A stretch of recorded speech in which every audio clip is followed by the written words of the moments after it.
கர்த்தருடைய பரிசுத்த நாமத்திற்கு மகிமை உண்டாவதாக. இந்த நாளில் கர்த்தர் நமக்கு தந்த வேத வார்த்தை சகரியா புத்தகம் அதிகாரம் 4 வசனம் 6 சொல்லுகிறது, பலத்தினாலும் அல்ல பராக்கிரமத்தினாலும் அல்ல என்னுடைய ஆவினாலே ஆகும். அது என்ன அப்படின்னா, நம்முடைய பலத்தினாலோ நம்முடைய பராக்கிரமத்தினாலோ, அதாவது நம்முடைய ஆற்றலினாலோ நம்முடைய சக்தியினாலோ, உலகத்தில் இருக்கக்கூடிய சொத்து பலத்தினாலோ குதிரை பலத்தினாலோ யானை பலத்தினாலோ மனித பலத்தினாலோ ஆகாத ஒரு காரியத்தை கர்த்தருடைய ஆவியானவர் செய்து முடிப்பார் என்று நம்ம பார்க்கிறோம். இந்த இடத்துல ஆபிரகாமுடைய வாழ்க்கையை நம்ம பார்க்கிற பொழுது ரோமர் எழுதின நிருபம் அதிகாரம் 4 வசனம் 17, 18, 19 நீங்க வாசித்து பார்க்கிற பொழுது, இல்லாதவைகளை இருக்கிறவர்களைப் போல அழைக்கிற தேவன்.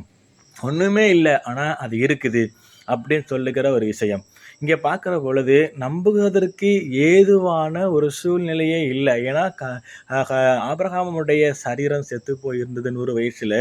அது மாத்திரமல்ல, சாராளுடைய கற்பமும் அடைக்கப்பட்டிருந்தது, அவளுடைய கற்பமும் செத்து போயிருந்தது நம்ம என்று பார்க்கிறோம். இப்படிப்பட்ட இந்த சூழ்நிலையில கர்த்தர் வாக்குத்தத்தம் பண்ணபடியாக அவர் செய்து முடிக்கிறவராக இருக்கிறாரு. எந்த ஒரு சூழ்நிலையுமே இல்லை, எந்த ஒரு சாத்திய கூறுகளையுமே இல்லை. அப்பேற்பட்ட ஒரு சூழ்நிலையில கர்த்தர் சொன்னபடியாக ஆபிரகாமுக்கு ஈசாக்கை கொடுத்தார் என்று நம்ம பார்க்கிறோம். ஸோ இந்த இடத்துல என்னன்னா, நம்புகிறதற்கு ஏதுவான ஒரு சூழ்நிலை இல்லை. இல்லாதவைகளை இருக்கிறவைகளை போல அழைக்கிற தேவன் அதை செய்து முடிக்கிற தேவனா இருக்கிறாரு. நம்மளால ஒண்ணுமே முடியாது. ஆனா ஏசப்பாவால் எல்லாமே கூடும், அவருடைய ஆவியினால எல்லாமே கூடும் என்று இந்த வேதவசனம் சொல்லுகிறபடியாக, இன்னைக்கு நம்ம கிட்ட ஒரு குறை இருக்குது, நம்ம கிட்ட ஒரு பிரச்சனை இருக்குது, மழை போல பிரச்சனை இருக்குது, ஏகப்பட்ட உபத்திரவங்கள். ஐயோ, இந்த சொத்தை வித்தா கூட இந்த கடன் பிரச்சனை அடைக்க முடியாது, இந்த சொத்தை வித்தா கூட இன்னைக்கு ஹாஸ்பிட்டலில் கொண்டு போய் பணம் கொடுத்து சரி பண்ண முடியாது, இந்த சொத்தை விற்றா கூட என்னுடைய பிள்ளையுடைய வாழ்க்கையில் திருமண காரியத்தை நான் பார்க்க முடியாது, அவ்வளோ தூரம் செலவு இருக்குது, அவ்வளோ தூரம் எனக்கு தேவை இருக்கிறது, ஆனால் எந்த ஒரு சாத்தியமே இல்லை. எப்படி தான் இந்த பிரச்சனை மாறப்போகுதுன்னு நினைக்கிறீங்களா? கர்த்தர் இன்னைக்கு உங்களுக்காக அற்புதங்களை செய்ய வல்லவர்.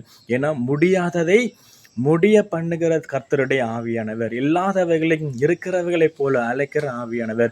நம்புகிறதற்கு எந்த ஒரு சூழ்நிலையுமே இல்லை, ஆனால் நீங்கள் விசுவாசிக்கணும். ஏன்னா ஆபிரகாமை பார்க்கிறவங்களை பார்த்தீங்கன்னா, அதில் ரோமர் 4:19 வாசிக்கிற பொழுது, அவன் விசுவாசத்திலே பலமுள்ளவனாய் இருந்தான், உறுதியா இருந்தான், கர்த்தர் அவனை ஆசீர்வதித்தார் என்று நம்ம பார்க்கிறோம். ஸோ நம்ம விசுவாசத்துல பலனா இருங்க.